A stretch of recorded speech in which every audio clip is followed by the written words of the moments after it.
Hi friends, welcome to my channel. And ఈరోజు మా ఇంట్లో స్పెషల్ బోడ కాకరకాయ కర్రీ చేసి చూపించబోతున్నాను.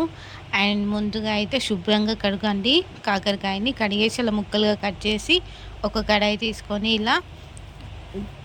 ఇలా ఒక బోగాన్ని తీసుకొని ఇందులో కొద్దిగా ఆయిల్ వేసి ఆయిల్ వేడెక్కాక ఆనియన్స్ వేసుకొని ఇందులోనే కట్ చేసి పెట్టుకున్న 5 పచ్చిమిరపకాయలని ఇలా వేస్తున్నాను.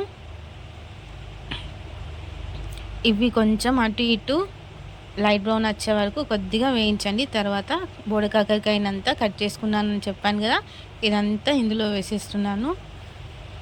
పచ్చిమిర్చి, ఆనియన్ లైట్ బ్రౌన్ వచ్చిన తర్వాత ఇది వేస్తున్నానండి.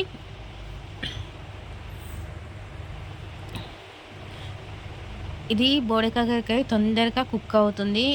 ఒక 10 మినిట్స్ కూడా పట్టదండి, తొందరగా ఈజీగా కుక్ అవుతుంది.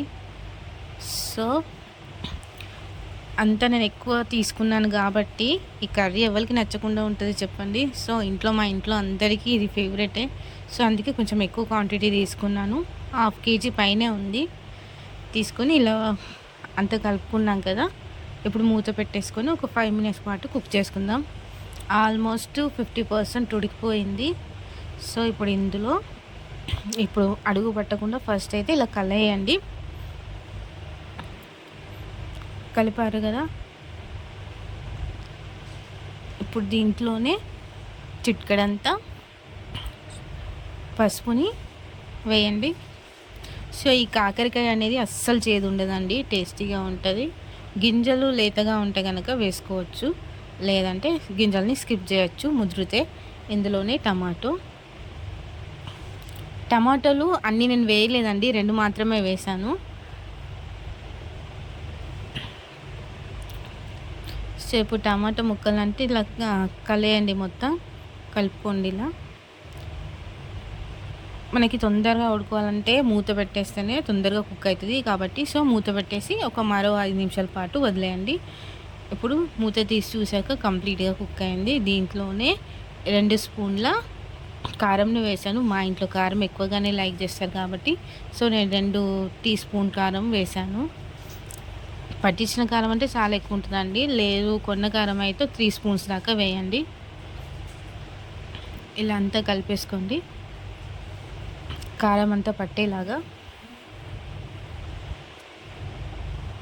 కలిపేసి మూత పెట్టేసుకోండి. మరో 2 నిమిషాల పాటు కుక్ చేసి ఇప్పుడు ఫైనల్ టచ్ ఏంటంటే మళ్ళీ అడుగు పట్టకుండా కాస్త ఇలా తిరిగేసి ఇప్పుడు ఉప్పు వేయండి. సరిపడా కారంలో ఉప్పు ఉంటే కనుక కొద్దిగా వేసుకోండి, కారంలో తక్కువ ఉంది కాబట్టి నేను ఎక్కువ వేసాను.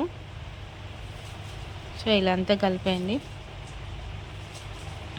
అసలు ఈ కర్రీ మటన్ వీటి మధ్యలో కూడా అసలు వేరే అండి, వేరే లెవెల్ అసలు ఈ కర్రీ.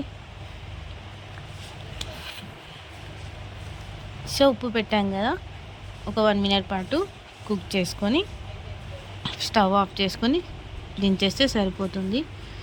సో నచ్చితే కనుక like, share, subscribe my channel. And ఈ విధంగా వండుకొని తింటే కనుక సూపర్ అండి. ఒకవేళ మీకు నచ్చకపోతే కనుక రెడ్ చిల్లీ పౌడర్ వేయకుండా నార్మల్ మిర్చి కూడా వేస్ట్ చేసుకోవచ్చు, ఇంకా టేస్టీగా ఉంటుంది.